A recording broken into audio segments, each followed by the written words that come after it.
On a expliqué dans le module précédent l'importance de comprendre la forme cornéenne avant de commencer à adapter la lentille Kerasoft IC. Ce module explique comment utiliser la forme cornéenne pour déterminer quelle lentille essayer en premier. La série d'essais comporte 8 lentilles, dont 6 ont une périphérie standard et 2 une périphérie non standard. Les lentilles avec périphérie standard conviendront à la plupart des formes de cornée. Les 2 lentilles à périphérie non standard sont particulièrement utiles pour des cas cliniques spécifiques. Le tableau de sélection de la lentille initiale guide le professionnel dans le processus de détermination de la lentille la plus appropriée pour chaque type de cornée. Lynn White va maintenant nous conduire vers la lentille la plus appropriée pour adapter chaque type de cornée. Commençons par les ectasies centrales. Les ectasies centrales faibles à modérées peuvent nécessiter des courbes de base de 8,40 à 8,60 avec une périphérie standard. Pour les ectasies centrales avancées dont la périphérie est cambrée, choisir les lentilles de la série d'essai avec des courbes de base plus serrées, comme la 8 ou la 7,80 avec périphérie standard.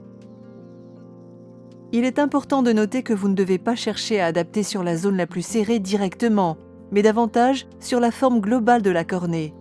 De ce fait, attention à ne pas choisir automatiquement des courbes de base cambrées. Pour les ectasies basses ou décentrées, les lentilles de 8,40 et 8,60 avec périphérie standard sont un bon point de départ. Maintenant, voyons quelle est la lentille la plus appropriée pour des cônes très bas et pour la dégénérescence pellucide marginale.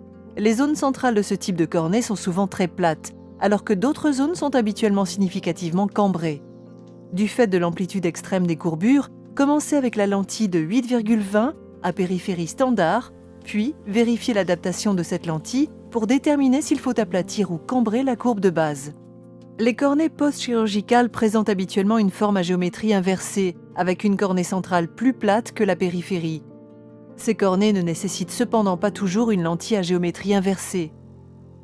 Il est conseillé d'essayer d'abord des lentilles standards de la série d'essai, car la géométrie de la lentille Kerasoft IC peut souvent s'adapter aux cornées post-chirurgicales sans modifier la périphérie. En général, si vous n'avez pas d'informations suffisantes pour identifier la forme cornéenne, commencez toujours avec la lentille 8,20 standard et affinez l'adaptation à partir de ce point de départ si nécessaire.